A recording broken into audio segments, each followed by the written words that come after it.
今天我们要探讨一个可能会让你感到不适，但却与每个人息息相关的话题：为什么你那么穷？在接下来的时间里，我们将深入剖析现代社会中的几个关键问题，它们可能就是让你始终无法摆脱贫穷的真正原因。我们会触及一些敏感话题，也会挑战一些普遍观点。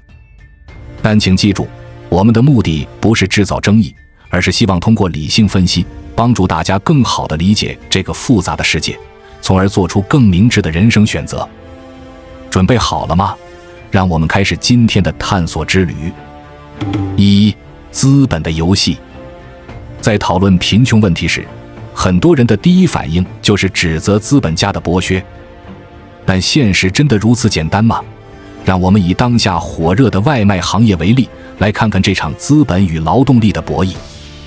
首先，让我们看看外卖员的处境。最近，一则新闻引起了广泛关注。一位副处长亲自体验了一天外卖员的工作，结果如何？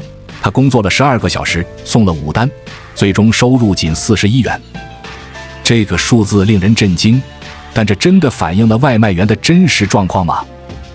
实际上，许多全职外卖员的收入要高于这个数字。根据某些调查，在一线城市，勤奋的外卖员月收入可达1万元以上。但这并不意味着他们的工作轻松，相反，他们面临着诸多挑战。长时间工作，许多外卖员每天工作超过12小时，几乎没有休息时间。高强度劳动，风吹日晒，马不停蹄，为了多送几单，甚至会冒险闯红灯。各种罚款，平台为了保证服务质量，设置了诸多罚款项目。迟到罚款，差评罚款，为拍照罚款，着装不符罚款，这些都可能让辛苦赚来的钱大打折扣。缺乏社保保障，很多外卖员是以个体户身份工作，没有社保等基本保障。平台的困境。看到这里，你可能会想，平台也太黑心了吧？但事情真的这么简单吗？让我们换个角度，看看平台面临的困境。激烈的市场竞争，外卖行业竞争异常激烈。美团、饿了么等平台为了抢占市场，不得不采取补贴等策略，这导致了长期亏损。用户需求矛盾，消费者希望既快又便宜，这对平台和骑手都形成了巨大压力。盈利压力，作为上市公司，平台面临着来自投资者的盈利压力。以美团为例，2020年全年净利润仅为47.1亿元。而为骑手缴纳社保可能就要花费100亿元。消费者的矛盾心理。在这个问题上，我们消费者也并非无辜，我们的行为常常充满矛盾。同情心泛滥对比实际行动，我们看到外卖员辛苦的新闻报道，会在评论区表达同情，呼吁提高他们的待遇。但当我们自己点外卖时，又希望又快又便宜，稍有不满就给差评。口头支持对比行动打脸，我们说要给外卖员多一些时间，但外卖晚到几分钟就开始抱怨。我们说要多付费，但看到配送费上涨就选择其他平台。思考，这真的是单纯的资本剥削，还是多方利益博弈的结果？在这个复杂的系统中，每个参与者都在追求自身利益最大化。平台想要利润，骑手想要收入，消费者想要便利。当这些诉求发生冲突时，我们看到的困境就产生了。但请注意，这并不意味着现状是合理的或不可改变的。相反，认识到问题的复杂性，是我们找到更好解决方案的第一步。也许，我们需要的是一个能够平衡各方利益的新模式，而不是简单的指责某一方。2. 群众的谎言。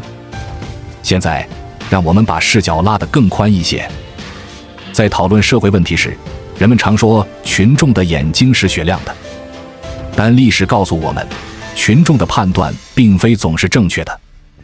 群众观点的变化往往会深刻影响社会发展方向，进而影响每个人的财富状况。让我们先来看一个极端但有力的例子：战争与民意的关系。汉唐时期，在中国历史上，汉唐等强盛时期，民众普遍对战争持支持态度。正如诗人所言，宁为百夫长，胜作一书生。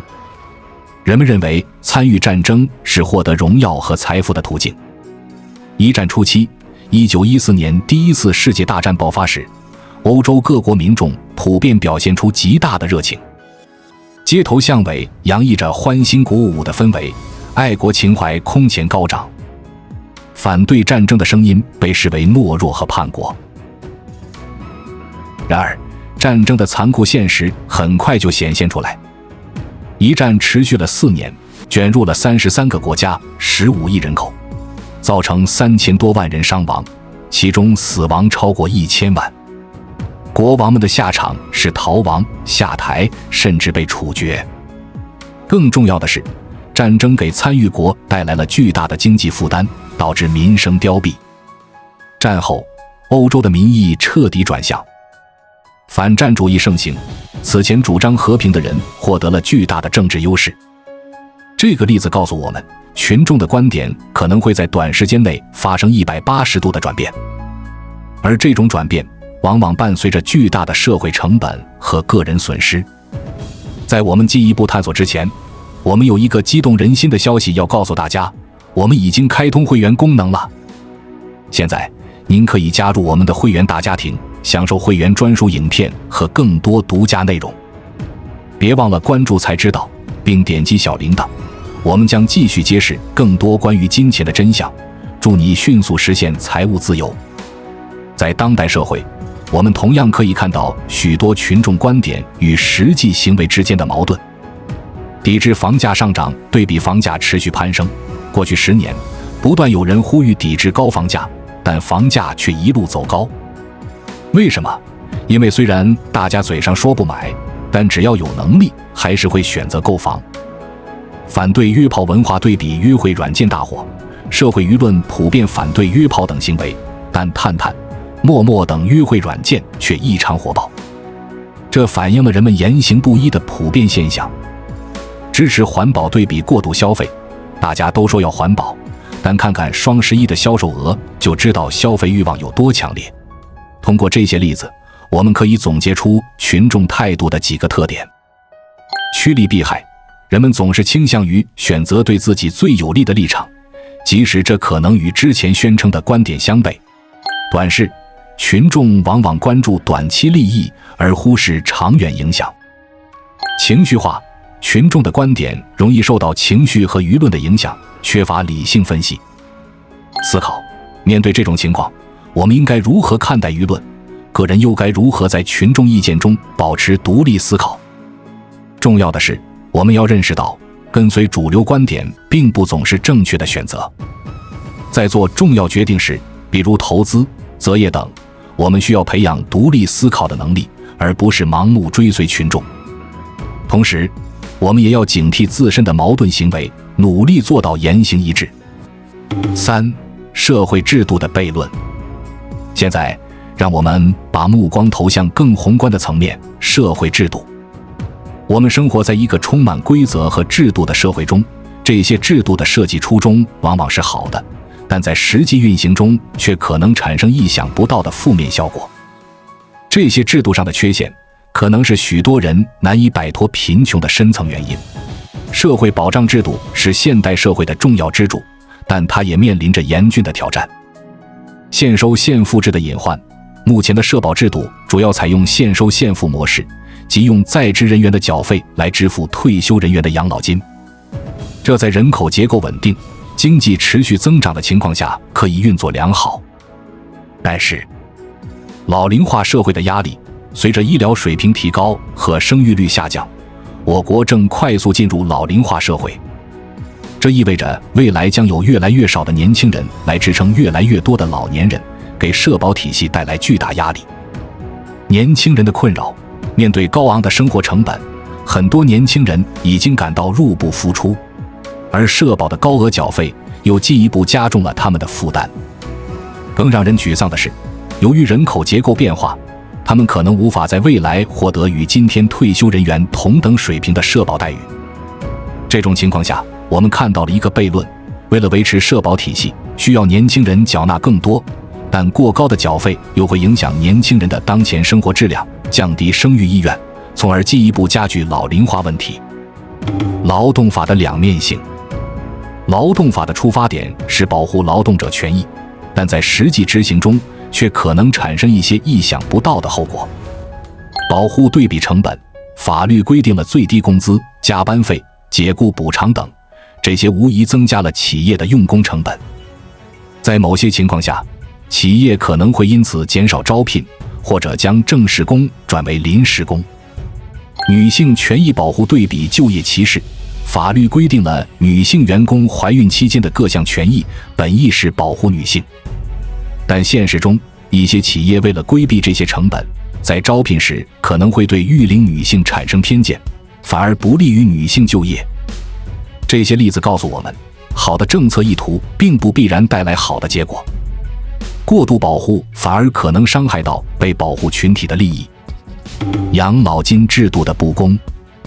养老金制度是社会保障的重要组成部分，但现行制度中存在着明显的不公平现象。代际矛盾。由于历史原因，早期退休的人往往能享受较高的养老金，而现在的年轻人却面临着高缴费、低回报的困境。城乡差异。城镇职工和农村居民的养老保险待遇差距巨大，这加剧了社会不平等。行业差异。不同行业、不同所有制企业的员工，其养老金待遇也存在显著差异。特别是一些垄断行业和国有企业的退休金水平远高于普通企业，引发了社会争议。这些不公平现象不仅影响社会和谐，还可能打击年轻人的工作积极性，影响经济发展。思考如何在保护弱势群体和促进经济发展之间找到平衡，这是一个极具挑战性的问题，需要政策制定者和全社会共同努力。面对这些制度性问题，我们普通个人可能感到无力，但理解这些问题的存在和本质，可以帮助我们做出更明智的人生规划。比如，在选择职业时，可以考虑社保政策的差异；在规划未来时，不要过度依赖国家养老金，而应及早开始个人储蓄和投资。如何突破财富困境？在前面的讨论中，我们看到了许多令人沮丧的现实：资本的压榨、群众的盲从、制度的缺陷。面对这些复杂的社会现实，我们个人该如何应对？如何突破财富困境？接下来，让我们探讨一些可能的策略。提升个人价值。在这个快速变化的时代，最好的投资就是投资自己。以下几点尤为重要：持续学习，提高技能，终身学习不再是口号，而是必须坚持的生存策略。特别是在人工智能快速发展的今天，我们必须不断学习新技能，以保持竞争力。可以考虑学习编程、数据分析、人工智能等热门技能，也可以深耕自己的专业领域。培养稀缺能力，除了专业技能，还要注重培养一些跨领域的能力，如沟通能力、领导力、创新思维等。这些软技能往往是决定一个人能否脱颖而出的关键。创造性思维，在信息爆炸的时代，创新能力显得尤为珍贵。要学会跳出固有思维模式，寻找新的解决方案。这不仅适用于工作，也适用于个人理财和生活规划。理性看待社会制度。我们生活在这个社会中，就必须学会与各种制度和规则打交道。以下是一些建议：了解规则，但不盲从；深入了解各种政策和法规，但不要盲目遵从。要学会在规则框架内寻找对自己有利的方案。合理利用制度红利，比如了解各地的人才政策，可能会帮助你在择业或创业时做出更好的选择。又如，充分利用各种税收优惠政策，可以合法地减轻税务负担。提前规划，未雨绸缪，对于养老、医疗等长期问题，要尽早开始规划。比如，除了缴纳基本养老保险，还可以考虑商业养老保险、投资理财等多种方式，构建多层次的养老保障。多元化投资。不要把所有鸡蛋放在一个篮子里，这句老话在当今时代依然适用。以下是一些投资建议。资产配置多元化，除了传统的储蓄和股票投资，还可以考虑基金、债券、房地产、贵金属等多种投资渠道，这样可以分散风险，提高整体收益的稳定性。关注新兴行业和技术，如新能源、生物科技、人工智能等领域可能蕴含巨大的投资机会，但同时要注意，新兴领域往往风险较高，需要谨慎评估。全球化视野，不要局限于国内市场，可以适当配置一些海外资产，以应对地缘政治风险和汇率风险。平衡风险和收益，根据自己的年龄、财务状况和风险承受能力，合理分配高风险和低风险投资的比例。年轻时可以适当承担更多风险，年龄增长后则应逐步降低投资组合的风险水平。培养财富思维。最后也是最重要的，我们需要培养正确的财富思维，从消费者向生产者转变，不要满足于做一个单纯的消费者，要学会创造价值。这可能意味着创业，也可能是在工作中提出创新方案，或者利用业余时间开发副业。关注长期价值而非短期利益，很多人在理财时过于关注短期收益，频繁进行交易。事实上，长期持有优质资产往往能带来更好的回报。同样，在职业发展中也要有长远眼光，不要因为眼前的一点小利就放弃了更有潜力的机会。建立被动收入流，除了工资收入，要努力建立多个被动收入来源，这可能包括版税、租金收入、股息收入等。随着时间推移，这些被动收入会逐渐成为你财务自由的基础。终身学习的态度，保持对新知识、新技能的渴求，阅读优秀的财经书籍，参加相关的培训课程，与志同道合的人交流。记住，投资学习永远是回报最高的投资。理性消费，学会区分需要和欲望，避免冲动消费，但同时也不要吝啬于对真正重要的事物的投入，比如健康、教育等。感恩与分享，财富不仅仅是数字，更重要的是它能为你和他人带来的价值。培养感恩之心，学会分享，这不仅能让你的生活更加充实，也可能为你带来意想不到的机会。建立财务纪律，制定预算并严格执行是理财的基础。可以尝试50-30-20法则，即收入的50%用于必须开支，30%用于个人支配，20%用于储蓄和投资。随着收入增加，可以逐步提高储蓄和投资的比例。理解复利的力量，爱因斯坦曾称复利为世界第8大奇迹。早期开始投资，即使金额较小，也能在长期获得可观收益。例如，如果25岁开始每月投资1000元，年化收益率为 8%， 到60岁时可以累积约220万元。而如果35岁才开始，同样条件下只能累积约95万元。培养企业家精神，即使不创业，也要在工作中培养企业家思维，主动承担责任，提出创新想法，关注公司整体利益，而不仅仅是自己的工作范围。这种思维方式能帮助你在职场中脱颖而出，获得更多机会和回报。学会网络，财富不是靠单打独斗获得的，要学会建立和维护人际关系网络。参加行业交流活动，加入专业协会，主动与他人分享和交流。记住，最有价值的信息和机会往往来自于你的人际网络。把握时代机遇。除了个人努力，我们还需要敏锐地洞察时代发展趋势，抓住新兴的机遇。数字经济，随着 5G、人工智能、区块链等技术的发展，数字经济正在重塑各个行业。学习相关技能或者投资于数字经济相关企业，都可能带来巨大回报。绿色经济，在气候变化的背景下，新能源、环保技术等领域正在快速发展。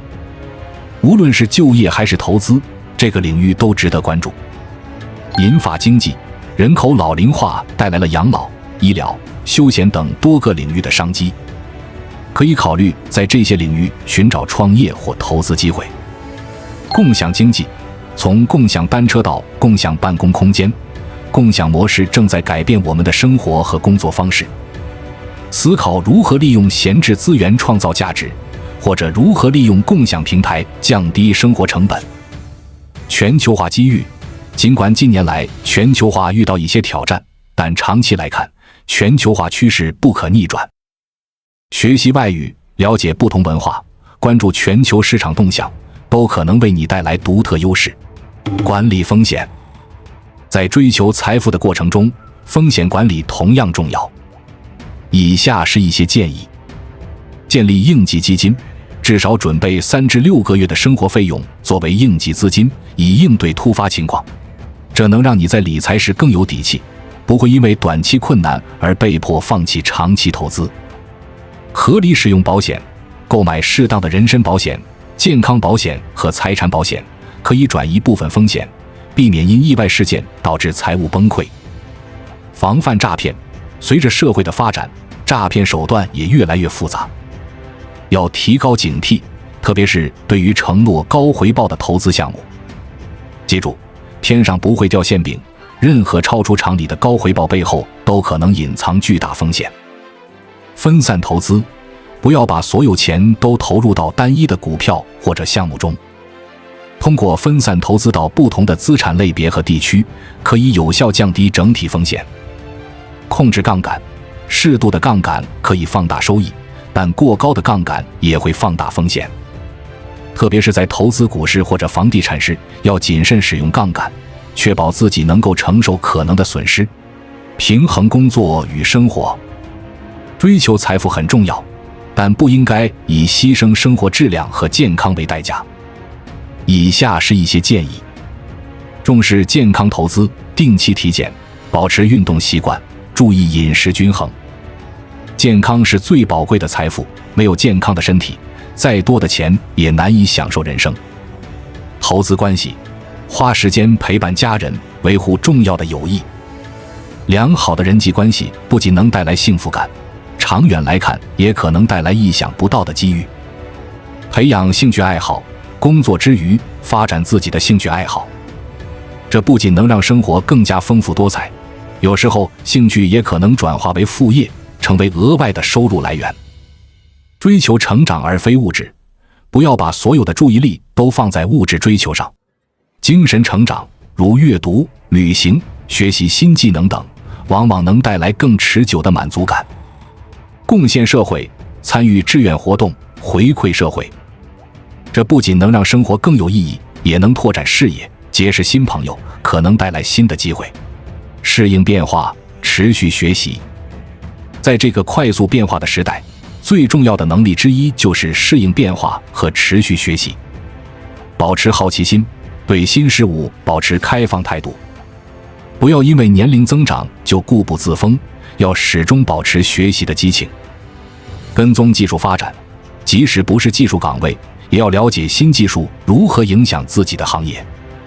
例如，人工智能正在改变许多传统行业的工作方式。培养批判性思维，面对海量信息，要学会独立思考，辨别信息的真伪和价值。不轻信，不盲从，这是在信息时代生存的关键能力。学会学习，在终身学习的道路上，掌握高效的学习方法至关重要。可以尝试费曼学习法、思维导图等技巧，提高学习效率。拥抱变化，改变往往伴随着机遇。当面临职业转型或者行业变革时，不要畏惧，而应该积极适应，寻找其中的机会。通过今天的分析，我们看到了现代社会中的诸多矛盾和陷阱：资本的游戏、群众的盲从、制度的缺陷，这些都可能是阻碍我们获得财富的因素。但请记住，了解这些并不是为了让我们沮丧或抱怨，而是为了帮助我们更清醒地认识这个世界，做出更明智的选择。穷并非是我们的宿命，而往往是多种复杂因素共同作用的结果。通过提升个人价值，理性看待社会制度，采取多元化投资策略，培养正确的财富思维，把握时代机遇，管理风险，平衡工作与生活，并始终保持学习的态度，我们每个人都有机会突破财富困境，走向更加富足的人生。财富的追求不应该仅仅关注数字的增长，更重要的是它能为我们的生活带来的改变。真正的财富是能够按照自己的意愿支配时间，追求个人成长，回馈社会，实现自我价值。在这个充满挑战和机遇的时代，我们每个人都有机会书写自己的财富故事。道路可能曲折，但只要我们保持清醒的头脑，不断学习和适应，保持乐观和韧性，终将找到属于自己的成功之路。记住，财富不是终点，而是一个持续的过程。